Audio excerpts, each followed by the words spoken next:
આ ત્રીજા મુદ્દાઓમાં ભારતીય તત્વચિંતન અને પાશ્ચાત્ય તત્વચિંતને મનુષ્યની જે કેટલીક વૃત્તિગત, કેટલીક સ્વભાવગત, પ્રકૃતિગત નબળાઈઓ છે, નબળાઈઓની વાત કરી છે.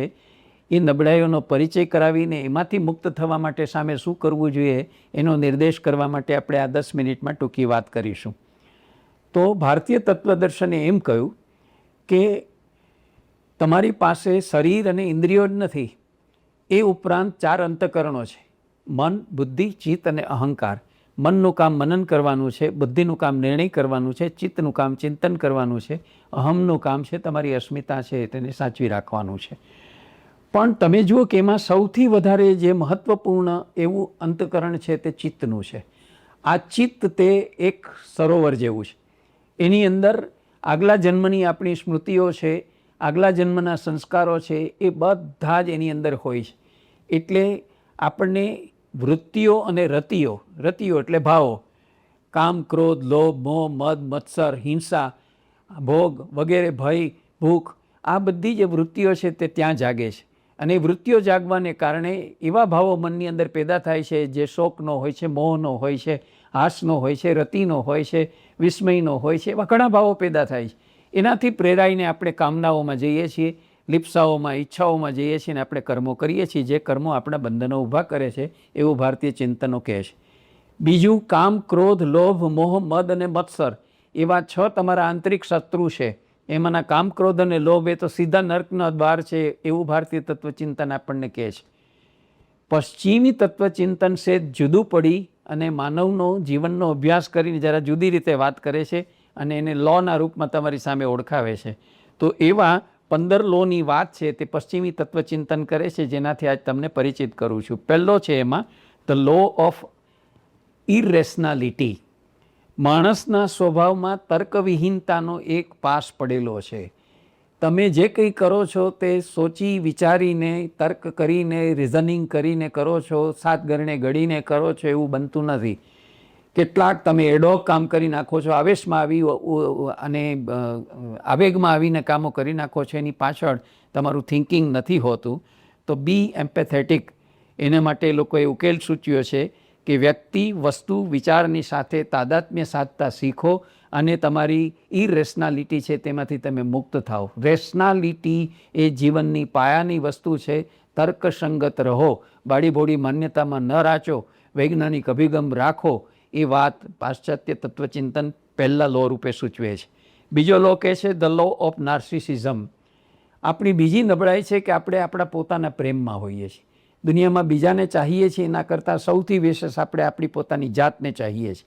જેમ પેલો નાર્સિસસ પાણીમાંય પોતાનું પ્રતિબિંબ જોઈને મોહમાં પડી ગયો હતો, એમ આપણે હંમેશા અરીસા સામે ઊભા, દર્પણ સામે ઊભા રહીને આપણે જોઈએ છીએ અને આપણે મોહ પામ્યા કરીએ છીએ.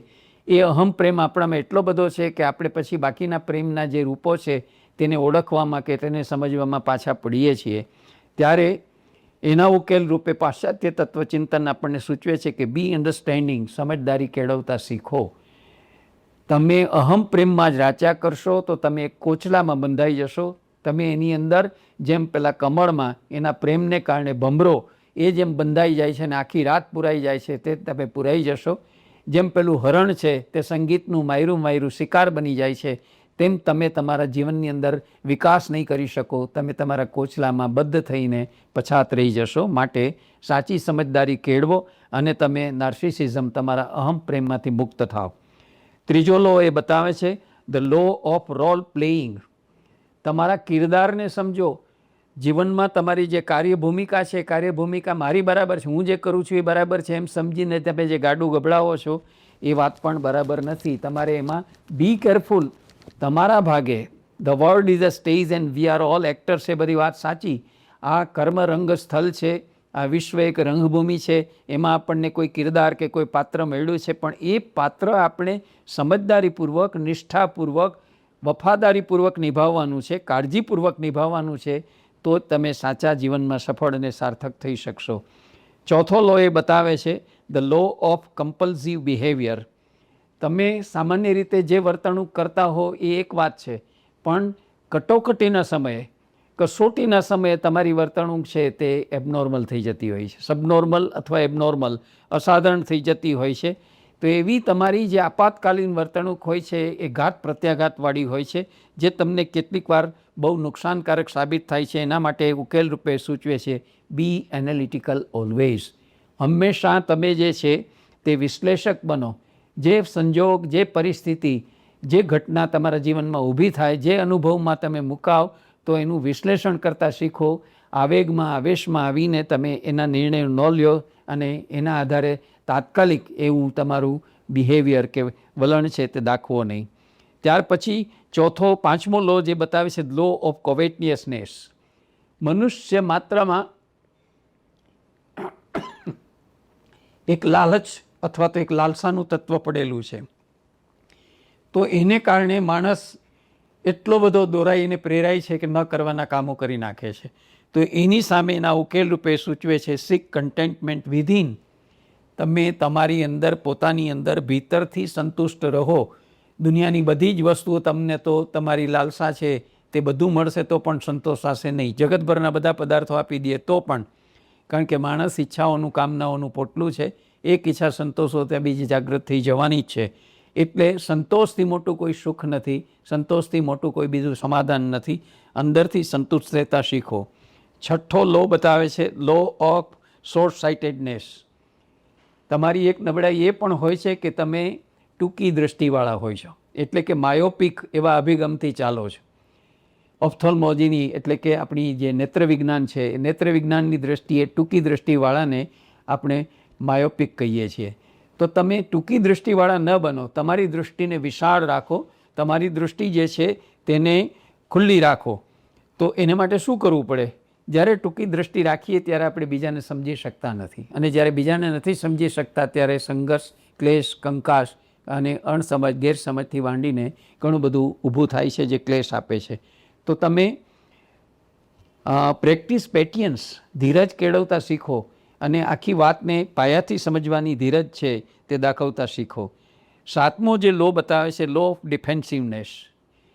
મોટે ભાગે માણસ પોતાના જીવનમાં રક્ષણાત્મક એવો અભિગમ લઈને ચાલે છે, તો એ પણ માણસના જીવનના વિકાસને રૂંધે છે.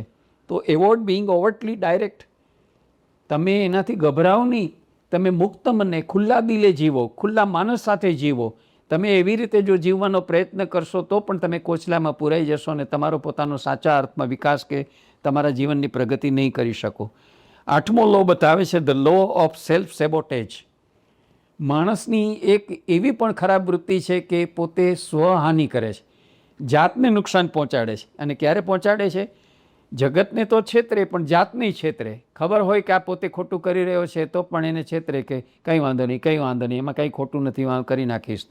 તો જેને આત્મવંચના કહીએ છીએ એવી આત્મવંચના એ માણસને નુકસાનકારી. તો એ નકારાત્મક આખો ભાવ છે અને તમને જીવનમાં મોટું નુકસાન કરે. માટે બી પોઝિટિવ. હંમેશા જીવનમાં વિધાયક, હકારાત્મક દૃષ્ટિકોણ છે તે કેળવીને આગળ વધતા શીખો. નવમો લો એ બતાવે છે ધ લો ઓફ રિપ્રેશન. તો કુદરતની પ્રેરણા છે એ કુદરતી પ્રેરણા ક્યારેય દબાવવી નહીં. આ દબાવીને આપણે જીવવા ટેવાયેલા હોય છે. શા માટે?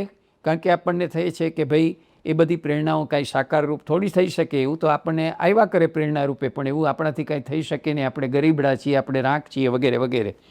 તો એ પણ તમારો વિકાસ રૂંધશે. માટે બી એક્સપ્રેસિવ ઓલવેઝ. હંમેશા તમે જે છે તે જુસ્સેદાર બનો, અભિવ્યક્તિક્ષમ બનો અને પરિસ્થિતિનો મુકાબલો કરવા માટે હંમેશા તત્પર રહો.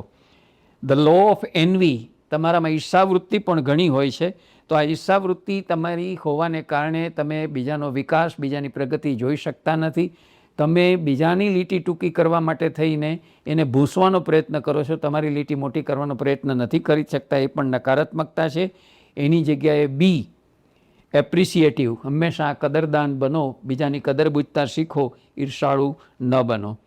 The law of grandiosity. પ્રભાવક થવાની વૃત્તિ, બીજા ઉપર છવાઈ જવાની વૃત્તિ, જેને ઈશિતાની વૃત્તિ કહે છે, પ્રભુત્વ સ્થાપવાની. તો એને કારણે કેટલીક વાર આપણે જે છે તે જમીન ઉપર રહેતા નથી આપણા પગ, અને આપણે વ્યોમમાં ઉડવા માંડીએ છીએ, શેકચલીના જેમ તરંગમાં રાચવા માંડીએ છીએ. તો એનો ઉકેલ સૂચવે છે સ્ટે ગ્રાઉન્ડેડ. હંમેશા ધરતી ઉપર પગ રાખીને ઊભા રહેતા શીખો. એનું અવલંબન છોડો નહીં. તમે જે આવા તરંગી ન થાવ, તમે આકાશ પુષ્પોથી પ્રેરાય નહીં, દોરવાય નહીં ને લોભાવ નહીં. The law of gender rigidity, આપણામાં કેટલીક વાર જાતિમૂલક જડતા પણ ઘણી બધી હોય છે. તો એને કારણે પણ આપણે નૈસર્ગિક અથવા સ્વાભાવિક એવા રહી શકતા નથી. આપણામાં એક બિનતંદુરસ્ત વલણ છે તે આખું વિકસે છે અને એ પણ નકારાત્મક છે. તો હંમેશા રૂઢિબદ્ધતા છોડો, એવોઇડ સ્ટીરિયોટાઇપ લાઈફ. તમે આવી જે રૂઢિબદ્ધતા છે તેને છોડો. ધ લો ઓફ એમલેસનેસ, કેટલીક વાર જીવનમાં આપણે હેતુ હોવો જોઈએ, એક હેતુ નક્કી કરીને જીવવું જોઈએ, જીવન જીવવા માટેનું એક વલણ નક્કી કરવું જોઈએ.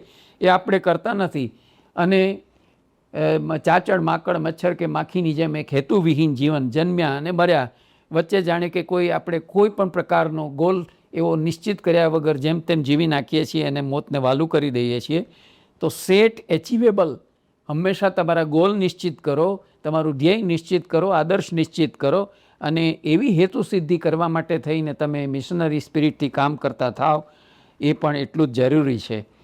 ત્યાર પછી ધ લો ઓફ કન્ફોર્મિટી, તમારામાં એવી તત્સમતા આવી જાય છે, એવી રૂઢિબદ્ધતા આવી જાય છે કે જે વાત હોય તમે તે સ્વીકારી લ્યો છો, શીરાના કોડિયાની જેમ ગળે ઉતારી લો છો, એના વિશે વિચાર કરતા નથી. તો એ પણ યોગ્ય નથી. તો તમારા મૂલ્યોને વળગી રહેતા તમે શીખો. બી રિજિડ વિથ યોર વેલ્યુઝ, તમારા પોતે નક્કી કરેલા જે ધોરણો છે એ ધોરણોને હંમેશા વળગી રહો, એ પણ એટલું જ જરૂરી છે. અને છેલ્લો લો જે બતાવે છે ધ લો ઓફ ફિકલનેસ, મનોબળ વગરના તમે થાવ છો, નિર્બળ મનના તમે જ્યારે થાવ છો, આત્મશ્રદ્ધાનો તમારામાં અભાવ હોય છે, તો મેનેજ એક્સપેક્ટેશન્સ, તમારી ધ્યેય પ્રાપ્તિની હંમેશા અપેક્ષા રાખો. આત્મા ઉપર શ્રદ્ધાળુ બનો, આત્મવિશ્વાસ કેળવતા શીખો, દ્રઢ સંકલ્પ કરતા શીખો, તો જ તમે જીવનની અંદર છે તે સફળ અને સાર્થક તમે કરી શકશો. તો જીવનની સફળતા અને સાર્થકતાના જે કેટલાક ભારતીય અને પાશ્ચાત્ય તત્વચિંતનોએ આપણા ધ્યાન ઉપર મૂકેલા મુદ્દાઓ છે તે તમારી સામે મેં અત્યારે પ્રસ્તુત કર્યા.